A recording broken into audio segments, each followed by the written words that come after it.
Hello students, कैसे हैं आप लोग। आई होप सो कि अच्छे ही होंगे। एक बार फिर से हम आपके सामने आ गए हैं एक बेहतरीन सेशन लेकर। बच्चों, हमने कॉन्ट्रैक्ट लिया है आपको फिजिक्स सिखाने का और उसी कॉन्ट्रैक्ट की सीरीज में हम आपके सामने आ गए हैं आज बेहतरीन टॉपिक के साथ। लास्ट क्लास में बच्चों हमने आपको फील कराया बहुत अच्छे से वर्क को, एनर्जी को, और एनर्जी का क्या कॉन्सेप्ट होता है वो सारी बातें हमने आपको फील कराई। आज हम उसके बेस पर हम कुछ डेरिवेशंस करने वाले हैं और साथ ही साथ बेहतरीन न्यूमेरिकल्स भी आपको फील कराने वाले हैं। तो बने रहे हमारी वीडियो में लास्ट तक। अगर आपको अच्छा लगे तो वीडियो को शेयर करें, अपने फ्रेंड सर्कल में शेयर करें, लाइक करें और चैनल को सब्सक्राइब करें और ज़्यादा से ज़्यादा चैनल को सब्सक्राइब करें, शेयर करें, जिससे कि सभी को फ़ायदा हो सके और सभी लोग अपने घर बैठे ही इस डिजिटल प्लेटफॉर्म पर आसानी से चीज़ों को सीख सकें और बेहतरीन तरीके से अपना सिलेक्शन सिक्योर करें। तो स्टार्ट करते हैं। आपको बस वही काम करना है, शेयर करना है सभी को, क्योंकि आपका एक शेयर किसी बच्चे को फिजिक्स सिखा सकता है। तो स्टार्ट करते हैं बच्चों। आज हमारा टॉपिक है ग्रेविटेशनल पोटेंशियल एनर्जी। इससे पहले हमने आपको बहुत सारी बातें बताई। तो ग्रेविटेशनल पोटेंशियल एनर्जी को इंक्रीज करते हैं। सबसे पहले ग्रेविटेशनल पोटेंशियल एनर्जी है क्या, उस बात को लिखते हैं। यहाँ पर लिखते क्या है कि it is equal to work done to carry a mass close to another mass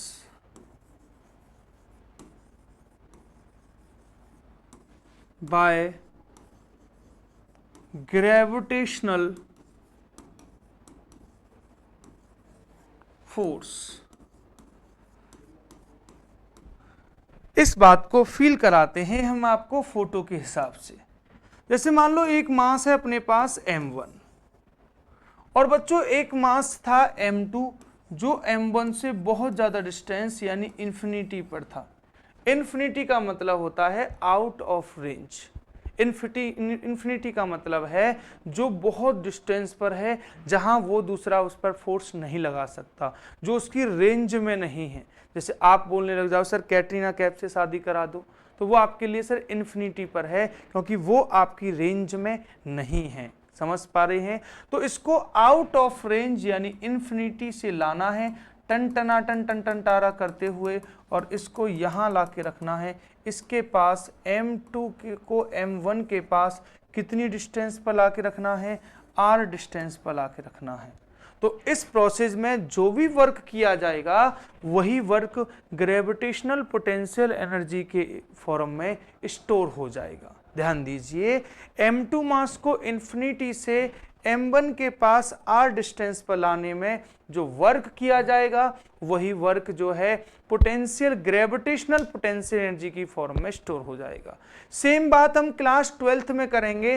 तब हम Q1 चार्ज के पास Q2 चार्ज को लाएंगे, तो वहां इलेक्ट्रिक फोर्स के वजह से वर्क होगा, तो वहां इलेक्ट्रो पोटेंशियल एनर्जी स्टोर होगी। यहाँ पर ग्रेविटेशनल फोर्स के लिए वर्क हो रहा है, तो ग्रेविटेशनल पोटेंशियल एनर्जी स्टोर हो रही है। बस इतनी सी बात है, सिंपल सी बात है बेटा। अब वर्क कैसे होगा वो वाली बात हम बात करते हैं। तो सबसे पहले हम लिखते हैं at any distance x between both masses gravitational force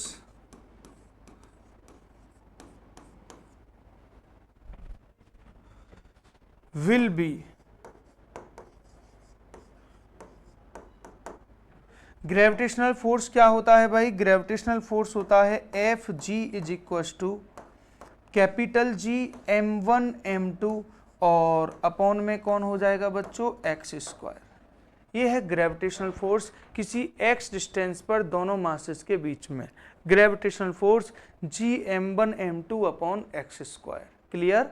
यहाँ तक की बात आप लोग फटाफट से पहले फील करो सारी बातों को। मैंने आपको पहले बताया कि ग्रेविटेशनल फोर्स क्या है, फिर ये सारी बातें आपको समझाई हैं। ग्रेविटेशनल फोर्स Fg की वैल्यू किसी पर्टिकुलर डिस्टेंस x पर मैंने रख लिया है, वो डिस्टेंस c पर ये हो गई है, ठीक है। अब इसके बाद हम आगे फील करने वाले हैं। पहले यहाँ तक सब बच्चे अच्छे से फील कर लो सारी बात को, इसमें कोई दिक्कत नहीं होनी चाहिए।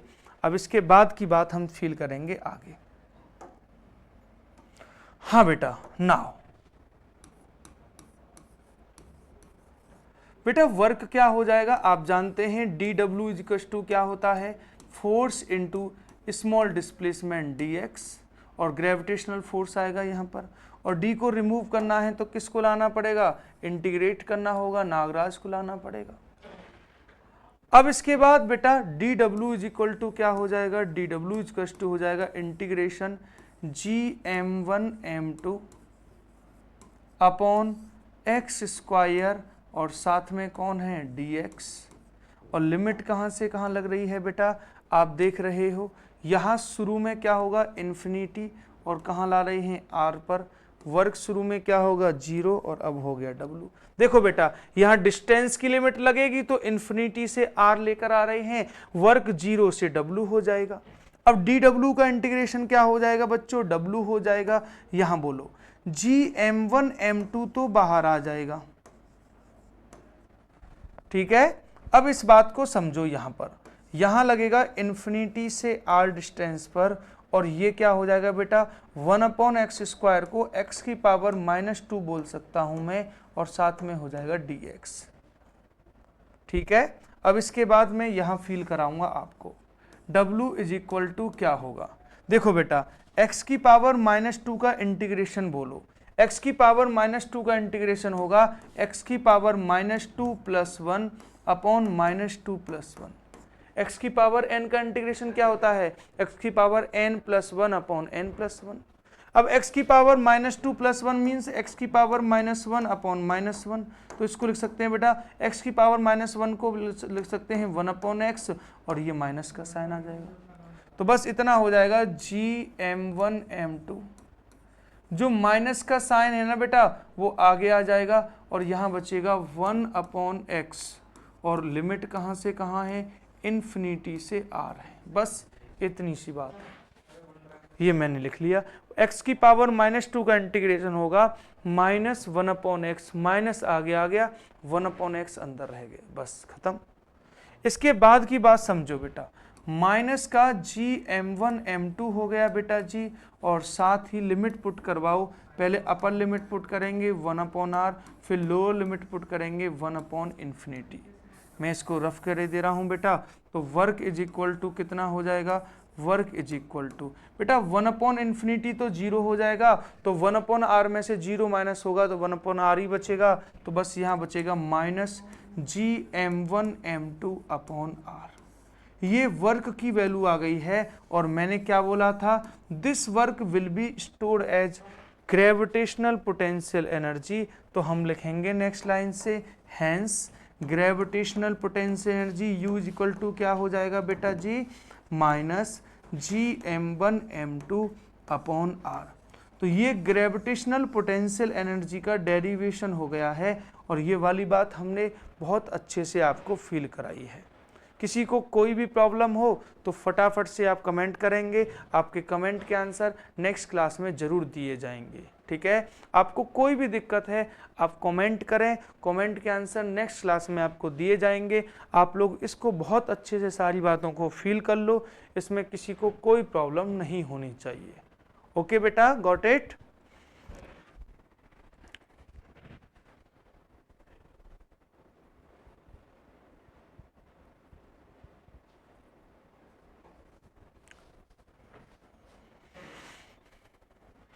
तो ग्रेविटेशनल पोटेंशियल एनर्जी का ये वाला फॉर्मूला सबको क्लियर हुआ है जी सर। अब यहाँ से क्वेश्चन बनता है, ये तो ये बनता ही है यहाँ से। अब एक क्वेश्चन यहाँ से इस टाइप से और बनता है, उसको फील कराते हैं क्वेश्चन को आपको। क्वेश्चन बनता है कि find change in gravitational potential energy of a mass m which is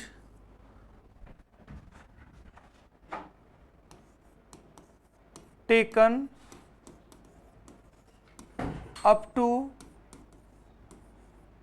h height from surface of earth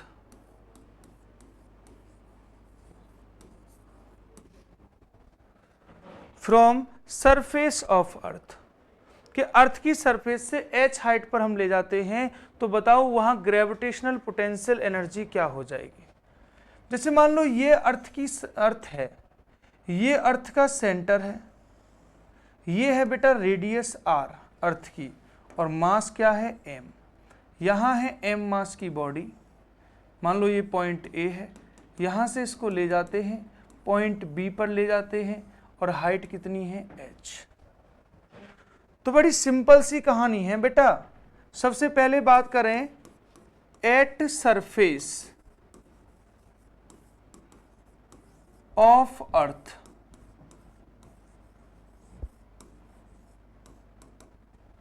at surface of earth बात करेंगे तो पोटेंशियल एनर्जी ए पॉइंट पर क्या आएगी बेटा जी, वो आएगी -g mass of earth, mass of body, और अपॉन में कौन आएगा r, है ना। अब हम लेके चलते हैं आपको कहां, एट हाइट,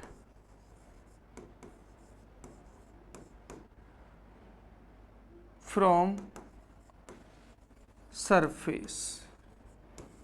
अब हम सरफेस से h हाइट पर ले जाते हैं, तो उस कंडीशन में बेटा अब पोटेंशियल एनर्जी क्या हो जाएगी B वाले पॉइंट पर, -gm upon r plus h, है ना। ये पोटेंशियल एनर्जी जो है वो अर्थ की सरफेस पर है, और ये जो पोटेंशियल एनर्जी है वो अर्थ की सरफेस से h हाइट पर है। ये दो फॉर्मूले निकल के आए हैं ग्रेविटेशनल पोटेंशियल एनर्जी के। अब हमें निकालना था चेंज, हमसे क्या पूछा था, find change in gravitational potential energy of body. तो हमें बॉडी की जो ग्रेविटेशनल पोटेंशियल एनर्जी है उसमें चेंज फाइंड करना है। क्लियर। आओ चेंज की बात करते हैं। पहले आप इस बात को अच्छे से फील करो, किसी को इस बात में कोई प्रॉब्लम नहीं होनी चाहिए, आई होप सो के। अब हम इसके बाद आपको चेंज की बात बताएंगे। अब नेक्स्ट लाइन से लिख रहे हैं नाउ,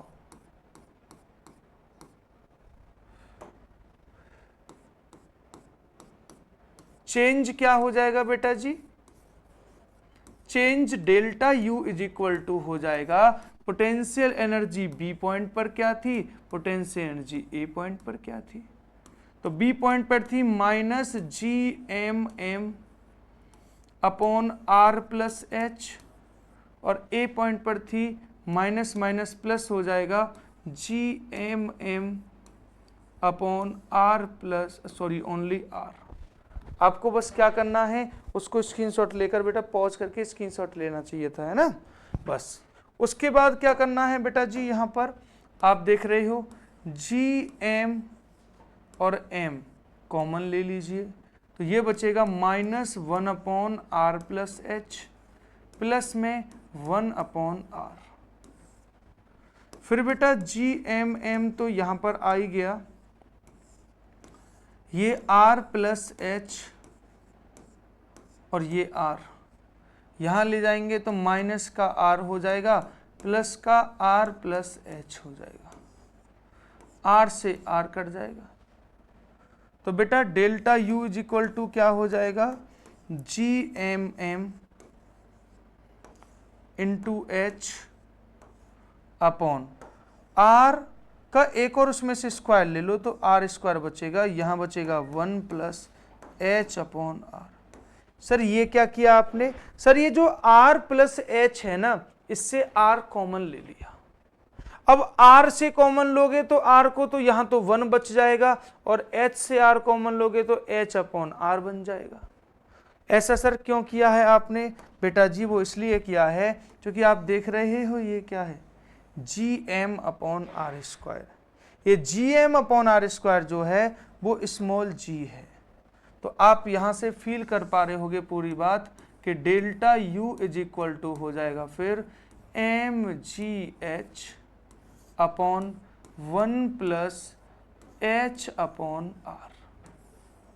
ये हो जाएगा चेंज इन पोटेंशियल एनर्जी। अगर आप h हाइट पर जाते हो बेटा Gm/r की जगह स्मॉल g हो गया तो mgh नीचे 1+h/r। r जो है यहाँ रेडियस है और बेटा g जो है वो यहाँ पर ग्रेविटेशनल एक्सीलरेशन है। अगर यही हम आपसे बोलें हेयर, अगर h की वैल्यू जो है वो r के कंपैरिजन में बहुत कम हो, मतलब वेरी शॉर्ट हाइट के लिए बात करेंगे तो फिर इसकी वैल्यू तो बहुत कम आएगी, तो उसको हम नेगलेक्ट कर सकते हैं। तो फिर delta U is equal to क्या होगा, change in potential energy mgh। तो ज्यादा हाइट के लिए अपन इस वाले फॉर्मूले को यूज करते हैं और शॉर्ट हाइट के लिए हम डायरेक्ट mgh माँ जी का हलवा, हम इस वाले फॉर्मूले को यूज कर लेते हैं जब हाइट रेडियस के कंपैरिजन में बहुत कम होती है। जैसे मान लो 100 मीटर हो, 200 मीटर हो, 1 किलोमीटर तक हो, 1000 मीटर तक हो, तो तब हम इस फॉर्मूले को यूज कर लेते हैं क्योंकि उसकी वैल्यू तो बहुत ज़्यादा होती है ना, 6400 किलोमीटर होती है, तो इसलिए हम उसको नेगलेक्ट कर लेते हैं h/r को। तो very height, small height. Okay बेटा, आप लोग इस बात को फील करें, फटाफट से पॉज करके स्क्रीनशॉट लें और पूरे डेरिवेशन को अच्छे से लिखें। अब देखो यहीं से एक और बात है बेटा, डेल्टा U इक्वल्स टू क्या है, mgh। और बेटा कोई m मास की बॉडी अगर h हाइट पर जाती है तो वर्क कितना होता है बाय ग्रेविटी, -mgh। अरे ग्रेविटी तो नीचे खींचती है ना, तो देखो वर्क है -mgh और डेल्टा U है +mgh। मतलब आप समझे यहाँ से कि delta U is equal to किसके इक्वल है, नेगेटिव ऑफ वर्क के इक्वल है। जी sir, change in potential energy is equal to negative of work done और change in kinetic energy is equal to positive of work done. यही तो है work energy theorem. Change in kinetic energy is equal to positive of work done और change in potential energy equal to negative of work done. ये है work energy theorem. हमने वहां भी proof की थी काइनेटिक एनर्जी में, लास्ट क्लास देख लेना बच्चा, और हमने आज भी प्रूफ किया है इसको पोटेंशियल एनर्जी के अकॉर्डिंग। आप अच्छे से फील करें, आपको एक एक बात अच्छे से समझ आ जाएगी और उसके बाद आपसे कोई भी चीज छूट नहीं पाएगी। समझ पा रहे हैं? बहुत अच्छे से कर पाएंगे ना आप लोग ऐसी बातें? कर पाओगे ना आप लोग ऐसी बातें? कोई दिक्कत तो नहीं है ना? Very good. फटाफट से क्वेश्चन को फील करें, लिखें, नोट करें, अच्छे से समझें। कर लिया बेटा? ओके बेटा, तो ये बात है आप ध्यान रखोगे, यहाँ से इसमें होता है। अब इसमें कुछ क्वेश्चंस हैं, उनको हम आपको फील करा देते हैं। जैसे पहले वाला क्वेश्चन समझो सब बच्चे। A bread gives 5 kilo calorie of energy to a boy. मतलब बॉय को कितनी एनर्जी मिल जाती है, तो एनर्जी के नाम पर उसको मिलता है 5 किलो कैलोरी। बोले तो 5 किलो का मीन्स होता है 10⁻³ और कैलोरी का मीन्स होता है 4.2 जूल। तो बेटा 4.2 में करेंगे तो ये हो जाएगा बेटा 20 और 1 21 हो जाएगा। तो ये हो जाएगा 21 × 10⁻³ और ये किस में आएगी एनर्जी आपकी, जूल में आएगी। अब आपसे बोला है how much height he can climbs by using this energy, his efficiency is 28% and mass is 60 kg। कितना प्यारा क्वेश्चन है बेटा। क्वेश्चन कह रहा है कि भैया वो कितनी हाइट पर जाकर वो क्लाइम कर सकता है। तो सिंपल सी बात है, एफिशिएंसी कितनी दे रखी है उसको, 28%। तो एफिशिएंसी का सेंस होता है बच्चों कि वो अपनी टोटल एनर्जी का कितने परसेंट खर्च कर सकता है, उसको एफिशिएंसी बोलते हैं। अब यहाँ एफिशिएंसी दे रखी है 28%, इट मीन्स दैट वो टोटल एनर्जी का 28% खर्च कर सकता है। तो बस अब यहीं से बात करेंगे अपन क्या कि 28% ऑफ कितना 21 इंटू 10⁻³ यानी 21 इंटू 10⁻³ उसकी टोटल एनर्जी है और उसका वो कितना कंज्यूम कर सकता है 28%, क्योंकि वो उसकी एफिशिएंसी है, और इज इक्वल टू क्या होगा mgh। बस क्वेश्चन सॉल्व होने जा रहा है बच्चा। 28% बोले तो बाई 100 होता है आजकल, ये 21 इंटू 10⁻³ को 1000 लिख लेंगे। बेटा m की वैल्यू कितनी है 60, g की वैल्यू कितनी है 10 और हाइट क्या है h। अब देखो बेटा 1 2 1 2 3 3 कट हो गया ये यहाँ से। अब यहाँ से बात करेंगे तो ये 3 से कट जाएगा 20 टाइम्स, ये 3 से कट जाएगा बेटा कितने टाइम्स 7 टाइम्स।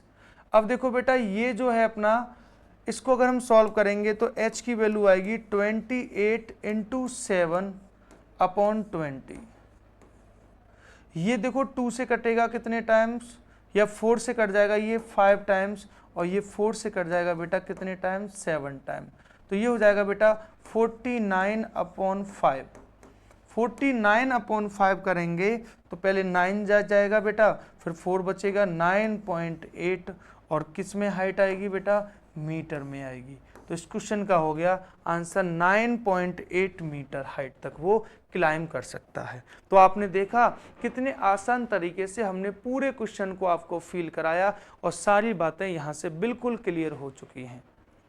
तो इस टाइप के क्वेश्चंस को इजीली अपन लोग सॉल्व कर सकते हैं।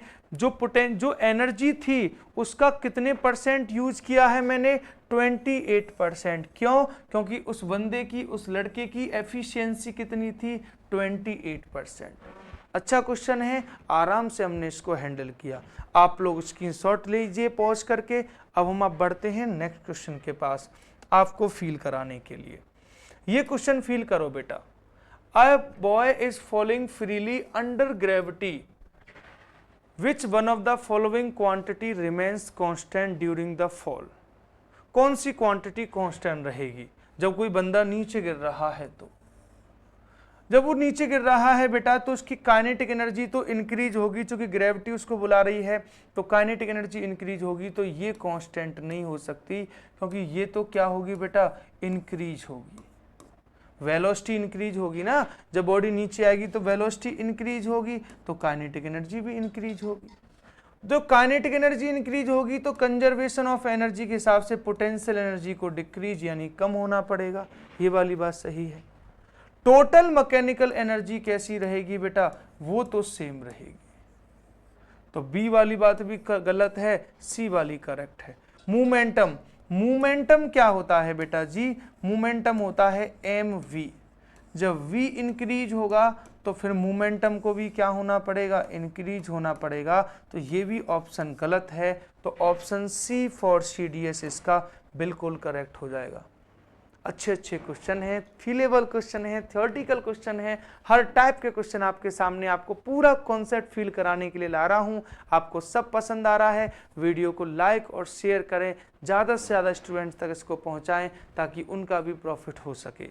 तो बेहतरीन क्वेश्चन था, हमने इजीली आपको फील कराया। जब भी क्वेश्चन थ्योरेटिकल आए हमें सभी ऑप्शंस को एनालाइज करना चाहिए, तभी हमारा आंसर बिल्कुल बेस्ट निकल के आ सकता है, वरना ऐसे क्वेश्चंस के रॉन्ग होने के चांसेस भी बहुत होते हैं। समझ पा रहे हैं आप लोग?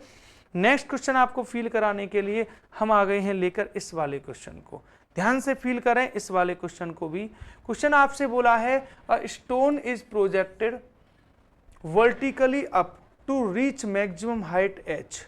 Ratio of its kinetic energy to its potential energy at a height 4/5h will be. Clear? बहुत ही प्यारा क्वेश्चन है।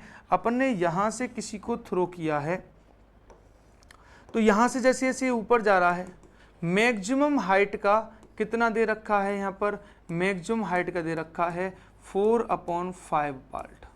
टोटल हाइट कितनी है, h है, और उसका कितना दे रखा है, 4/5 पार्ट दे रखा है। तो बोला है कि उस 4/5 पार्ट पर काइनेटिक एनर्जी और पोटेंशियल एनर्जी का जो रेशियो होगा वो क्या होगा। ये आपसे क्वेश्चन में पूछा है। देखो बेटा, बड़ी सिंपल सी कहानी है। जब आप यहां होगे इस जगह पर स्टार्टिंग में, तो इनिशियल वेलोसिटी होगी u, और इस पॉइंट पर वेलोसिटी क्या होगी, v। क्लियर है। तो अब पहले मुझे ये बताओ कि आपकी इनिशियल काइनेटिक एनर्जी कितनी होगी। सर इनिशियल काइनेटिक एनर्जी होगी 12mv²। अब आप ये बताओ कि आपकी फाइनल काइनेटिक एनर्जी क्या होगी, 12mv², है ना।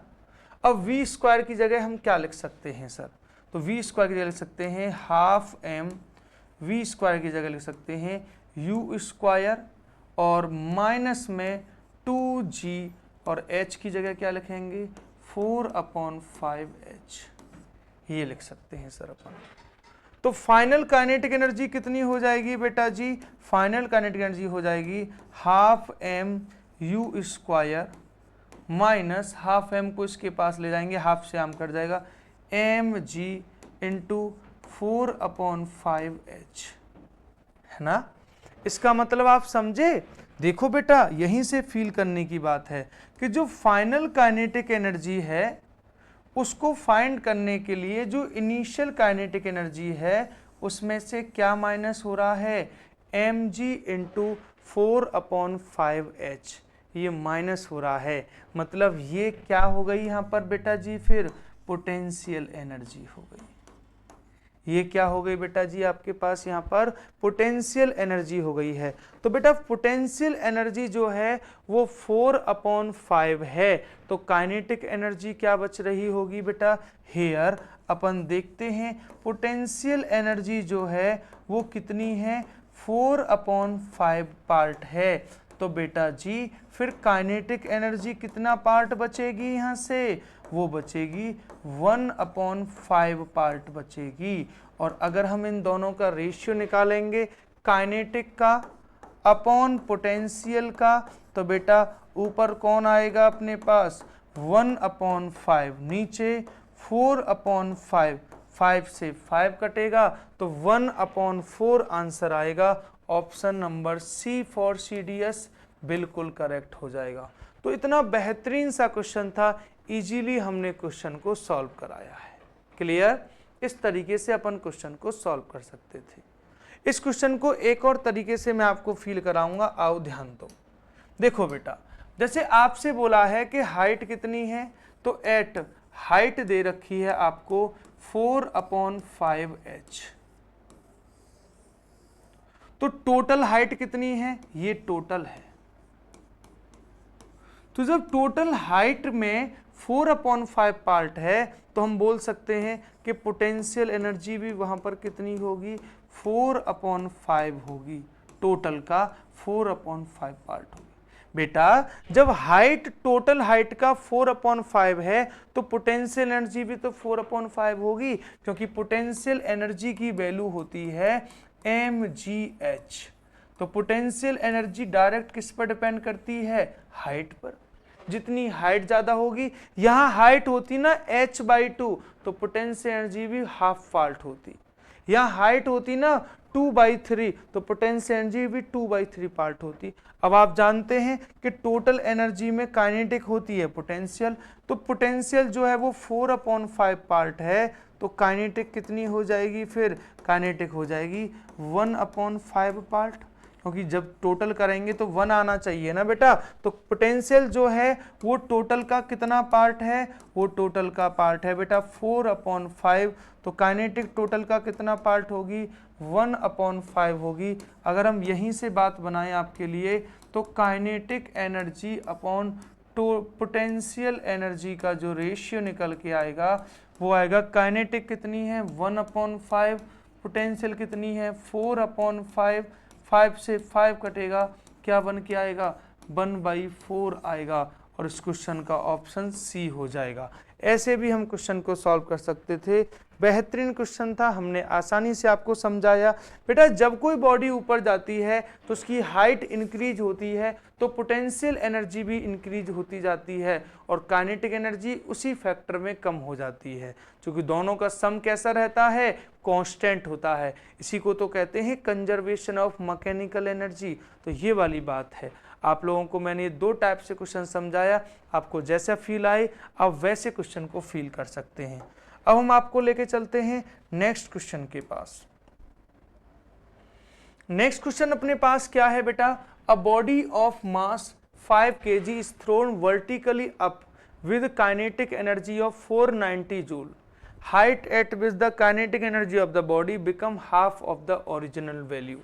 मतलब कितनी हाइट पर उसकी जो काइनेटिक एनर्जी है वो ओरिजिनल का हाफ हो जाएगी। तो बेटा इसका मतलब हाफ वैल्यू किस में बदल जाएगी, पोटेंशियल में हो जाएगी ना। तो देखो हम ऐसे नहीं बोल सकते कि change in potential energy is equal to half of initial kinetic energy. जो इनिशियल काइनेटिक एनर्जी है उसका हाफ जो है वो किस में कन्वर्ट हो जाएगा, पोटेंशियल एनर्जी में। पोटेंशियल एनर्जी क्या होगी, mgh, और हाफ इनटू काइनेटिक एनर्जी कितनी दे रखी है बेटा जिससे थ्रो किया था, 490। बेटा m की वैल्यू कितनी है 5, g की वैल्यू कितनी है 9.8 और h की वैल्यू क्या है वो तो अपन को फाइंड करना है।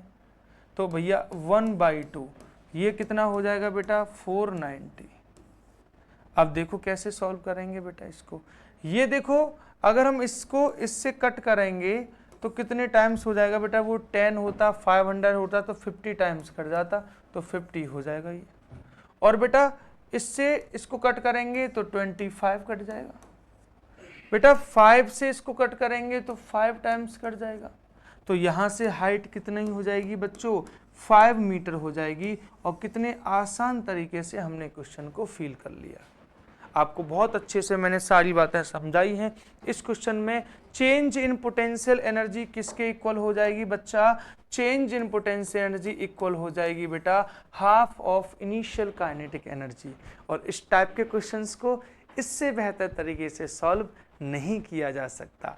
आसान से मैंने बताया ना कि इन क्वेश्चंस में कॉन्सेप्ट ज्यादा है, कैलकुलेशन कम है, ट्रिकी क्वेश्चंस हैं। जेईई मेंस के सीधे सीधे क्वेश्चन है, 2023 का क्वेश्चन है। ये देख रहे हैं आप लोग, एक लाइन में क्वेश्चन सॉल्व हो रहा है। बस फर्क है तो इस बात का कि आपको ये पता होना चाहिए कि क्वेश्चन में कॉन्सेप्ट क्या है। जब काइनेटिक एनर्जी हाफ हो गई तो वो हाफ गई कहां, एनर्जी तो कभी डिस्ट्रॉय नहीं होती ना यार। एनर्जी क्या होती है, एक फॉर्म से दूसरी फॉर्म में कन्वर्ट होती है। तो यहां जो हाफ काइनेटिक एनर्जी है वो किस में कन्वर्ट हो जाएगी, पोटेंशियल एनर्जी में। बस यही बात तो ध्यान रखनी है आप लोगों को, तभी तो क्वेश्चन सॉल्व हो पाएगा ना आपसे।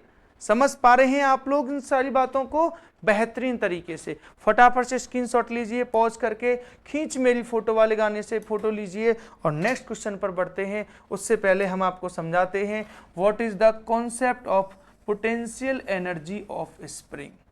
पोटेंशियल एनर्जी ऑफ स्प्रिंग में मैं एक और वर्ड जोड़ दूं तो कोई बेईमानी नहीं होगी, और उसका नाम है इलास्टिक पोटेंशियल एनर्जी। जैसे वहां ग्रेविटेशनल था वैसे यहां क्या है, इलास्टिक पोटेंशियल एनर्जी।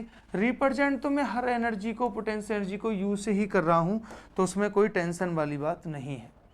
अब इलास्टिक पोटेंशियल एनर्जी क्या है, सबसे पहले मैं आपको एक वर्ड फील कराता हूं, इलास्टिसिटी क्या होती है। इलास्टिसिटी हम आगे पढ़ाएंगे भी आपको इलास्टिसिटी के बारे में बहुत सारी बातें, लेकिन अभी फील करा रहे हैं। जब हम किसी बॉडी की पोजीशन को चेंज करते हैं या चेंज करने की कोशिश करते हैं तो बॉडी उस पोजीशन में वापस से उसी पोजीशन में आ जाती है। बॉडी की इसी प्रॉपर्टी को इलास्टिसिटी कहते हैं। जैसे मान लो मैंने रबड़ को खींचा, छोड़ा, रबड़ वहीं आ गई, क्या बोलेंगे, इलास्टिसिटी। जैसे मान लो ये है, अब मैंने इसको ऐसे दबाया फिर छोड़ा, ये नहीं गया उस पोजीशन में, तो ये क्या है, ये इलास्टिसिटी की प्रॉपर्टी इसके अंदर नहीं है। जैसे मैंने ये बोतल ली, ये ली बोतल, और बोतल को देखो मैंने ऐसे दबाया और छोड़ा, वापस से बोतल उसी कंडीशन में आ गई ना, तो इसके अंदर क्या है, इलास्टिसिटी है। यानी बॉडी का शेप साइज चेंज करने के बाद छोड़ें तो वापस से बॉडी उसी शेप साइज में आ जाए, तो उस प्रॉपर्टी को क्या बोलते हैं बच्चों, इलास्टिसिटी बोलते हैं। जैसे लड़कियों में बहुत ज़्यादा होती है, लड़की से कहो कि भैया किसी लड़की से कह दो कि सिस्टर है अपनी, उससे कह दो कि भैया पैसे दे दो, तो वो कहेगी तो ये क्या है, चेंज किया वापस उसी पोजीशन में ले आई, ये इलास्टिसिटी है। तो भाई सिंपल सी बात है। अब इस बात को यहां फील कराते हैं आपको कि जब मान लो हमारे पास ये कोई स्प्रिंग है और इस स्प्रिंग को हम खींच रहे हैं कुछ फोर्स F लगाकर, इस स्प्रिंग को हमने खींचा है और उस स्प्रिंग में कितना एलोंगेशन प्रोड्यूस किया है, खिंचाव प्रोड्यूस किया है x। तो स्प्रिंग की जो कंडीशन है, इलास्टिसिटी की प्रॉपर्टी के कारण स्प्रिंग अपोजिट डायरेक्शन में एक फोर्स लगाएगी जो इसको वापस उसी कंडीशन में लेके आएगा, और इस फोर्स को कहते हैं रीस्टोरिंग फोर्स। और रीस्टोरिंग फोर्स होता है माइनस का kx। यहाँ माइनस का साइन इस बात को रिप्रेजेंट कर रहा है कि भैया जो स्प्रिंग है उसके अगेंस्ट वर्क हो रहा है, इसलिए। तो सिंपल सी बात है, जब हम किसी स्प्रिंग को खींचते हैं तो स्प्रिंग अपनी इनिशियल पोजीशन को रिगेन करने के लिए अपोजिट डायरेक्शन में एक फोर्स लगाती है जिसको रीस्टोरिंग फोर्स कहते हैं। वो रीस्टोरिंग फोर्स उस स्प्रिंग को वापस उसी कंडीशन में लाने का ट्राई करता है। यहाँ जो K है बच्चा, ये K होता है स्प्रिंग का फोर्स कांस्टेंट, और x तो खिंचाव है स्प्रिंग में कि उसको हमने कितना एलोंगेट किया है, कितना खींचा है, वो है, और K क्या है यहाँ पर, फोर्स कांस्टेंट है। क्लियर? तो भाई सिंपल सी बात है कि अगर आपको स्प्रिंग को खींचना है तो आपको इस रीस्टोरिंग फोर्स के अगेंस्ट वर्क करना पड़ेगा, तभी तो आप स्प्रिंग को खींचोगे। तो बस उसी बात को अपन लिखने जा रहे हैं नेक्स्ट लाइन से। क्या लिखने जा रहे हैं, ध्यान दो, देखो, work done during stretched the spring against the restoring force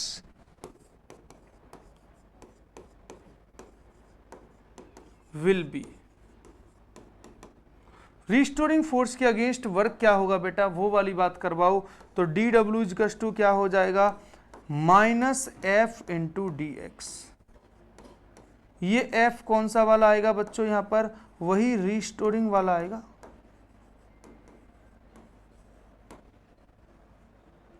और अगेंस्ट द रीस्टोरिंग फोर्स बोल रहे हैं ना, against the restoring force, against the restoring force बोल रहे हैं। दैट्स वाई यहां पर किसका साइन आया है, माइनस का साइन आया है। अगेंस्ट द रीस्टोरिंग फोर्स बोल रहे हैं, दैट्स वाई हम माइनस का साइन आया है। और बेटा डी को रिमूव करना है तो किसको लेके आना होगा, इंटीग्रेट करना होगा।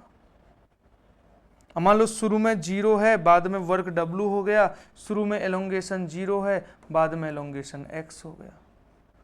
अब यहां से dw का इंटीग्रेशन क्या होगा, w होगा, और बेटा माइनस तो यही है, f की जगह माइनस माइनस प्लस हो जाएगा, ये हो जाएगा kx dx, और इंटीग्रेशन 0 से कहाँ ले जाना है, x। अब देखो बेटा w इज इक्वल टू क्या होगा, k तो यही रहेगा, x का इंटीग्रेशन करेंगे x स्क्वायर अपॉन 2, तो वर्क हो गया kx स्क्वायर अपॉन 2। और आप जानते हैं कि वर्क जो है वही पोटेंशियल एनर्जी की फॉर्म में स्टोर हो जाएगा। तो भाई यहाँ पोटेंशियल एनर्जी क्या हो जाएगी, U equals to half k x square, half k x square. ये पोटेंशियल एनर्जी है जो उसके अंदर स्टोर हो जाएगी, ये वाली बात आपको ध्यान रखना है। क्लियर? तो ये सारी बातें आपको ध्यान रखनी है। इलास्टिक पोटेंशियल एनर्जी जो स्टोर होती है U= ½ kx² जो स्टोर होता है, ये उसके बारे में ही बात करनी है। ये इलास्टिक पोटेंशियल एनर्जी का आपका डेरिवेशन हो गया। आप लोग उसको पॉज करके स्क्रीनशॉट लीजिए और अच्छे से फील कीजिए।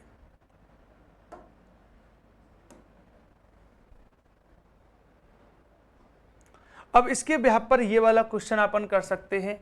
आपसे क्वेश्चन में बोला है क्या कि एक मासलेस स्प्रिंग है बेटा जी, जिसका कांस्टेंट दे रखा है k और एक्सटेंशन है y, इसको और पोटेंशियल एनर्जी है E, इसको स्ट्रेच कर रहे हैं हम y से 2y, तो इंक्रीज इन पोटेंशियल एनर्जी क्या होगा। देखो बेटा, इनिशियल पोटेंशियल एनर्जी क्या होगा, ½ ky²,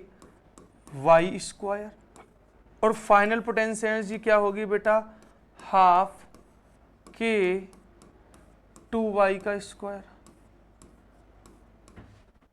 ½ k × 4y²। अब अगर हम आपसे पूछ रहे हैं चेंज या इंक्रीज, तो इंक्रीज का मतलब चेंज ही एक तरीके से डेल्टा U, तो वो क्या हो जाएगा U2 - U1। तो बेटा बोलो कितना है, आप इसमें देख रहे हैं 4 अलग से है, उसमें वही है, तो ये हो जाएगा बेटा 3/2 ky², ये आ चुका है बेटा। और इस तरीके से ये क्वेश्चन भी सॉल्व हो गया। Change in potential energy, increase in potential energy, formula अपने को पता है, U= क्या होता है पोटेंशियल एनर्जी, ½ kx², और उसके बाद हमने सीधे सीधे क्वेश्चन को सॉल्व किया और यहाँ से अपना आंसर लेके आए। ठीक है बेटा, तो आप इजीली ऐसे क्वेश्चंस को हैंडल कर सकते हैं। Is that clear? Any problem? I hope so कि नो प्रॉब्लम। अब हम आपको लेके चल रहे हैं नेक्स्ट क्वेश्चन के पास और फील कराते हैं ये वाला क्वेश्चन, रिश्ता वही सोच नहीं। देखो बेटा, सीधी सी बात आपको इस क्वेश्चन में भी दे रखी है, इनिशियल पोटेंशियल एनर्जी बोलो क्या होगी, ½ kx1², ½ k कितना है 800, x1 कितना है 5/100, और इसका स्क्वायर करना है तो इंटू 5/100 एक बार और करना है। बस बेटा ये 0 से ये दोनों 0 कट जाएंगे, 2 से ये 8 4 टाइम्स कट जाएगा, तो ये हो जाएगा 5 से ये कट जाएगा कितने टाइम्स बेटा 20 टाइम्स, और 5 से ये कट जाएगा कितने टाइम्स बेटा 4 टाइम्स। फिर देखो 2 से 8 कट जाएगा कितने टाइम्स 2 टाइम्स, 2 से 2 कट जाएगा, तो ये आएगा यहाँ पर 1 जूल, ये 1 जूल आ जाएगा अपने पास। चलो दोबारा से फील कराता हूँ, आपको कंफ्यूज हो जाओगे नहीं तो।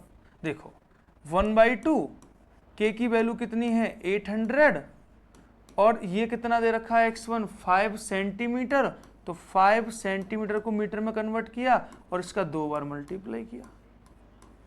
अब आप खुद से कर लेना कैलकुलेशन, वो निकल के आएगा।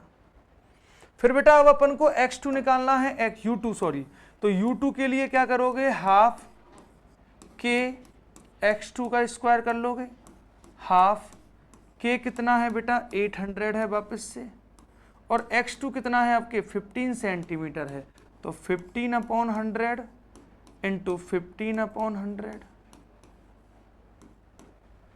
तो भाई 15/100 इंटू 15/100 करोगे तो इसको सॉल्व करोगे बेटा तो 9 जूल आ जाएगा आंसर।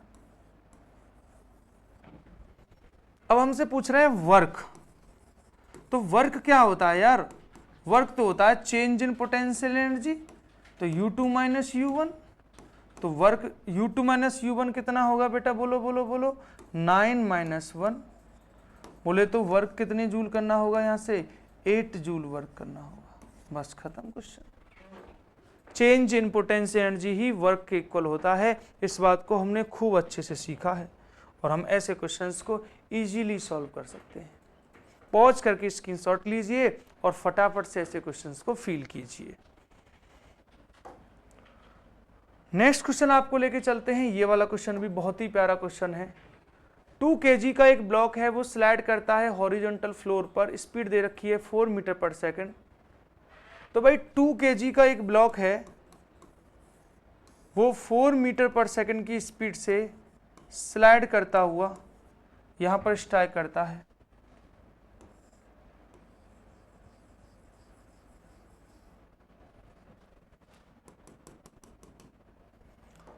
अब क्वेश्चन में क्या बोला है वो समझो।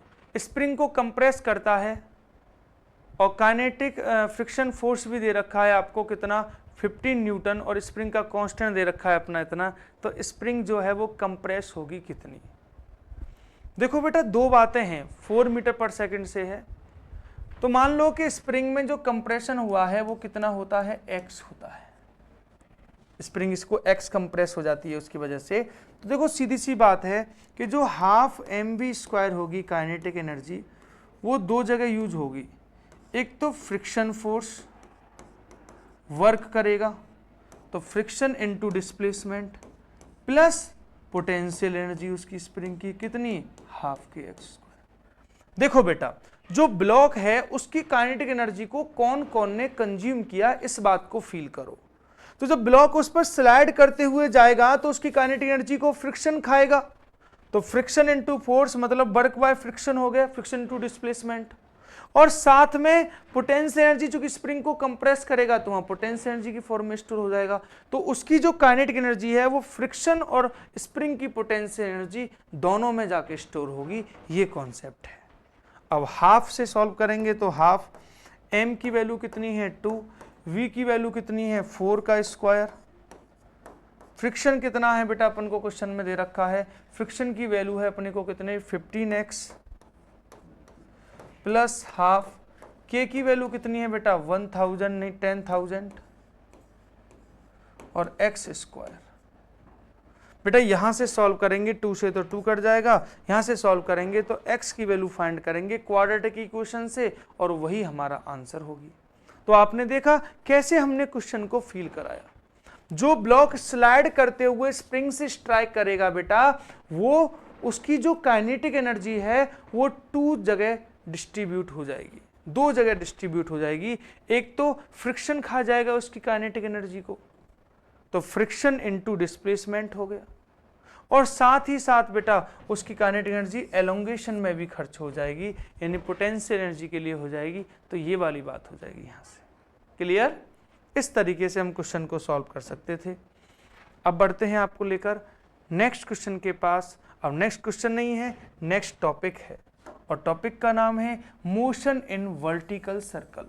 मोशन इन वर्टिकल सर्कल से आपकी बातें हम नेक्स्ट वीडियो में आपको फील कराएंगे।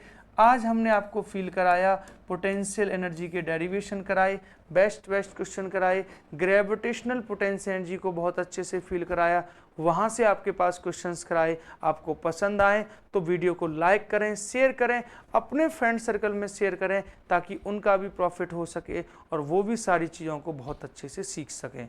तो मिलते हैं आपसे नेक्स्ट क्लास में और फीलेबल सेशन के साथ और फीलेबल वीडियो के साथ। तब तक आप अपना ख्याल रखें, इसी तरीके से पढ़ते रहें, मस्ती करते रहें, पढ़ाई करते रहें। नेक्स्ट वीडियो में फिर से मिलेंगे। जय हिंद, जय भारत।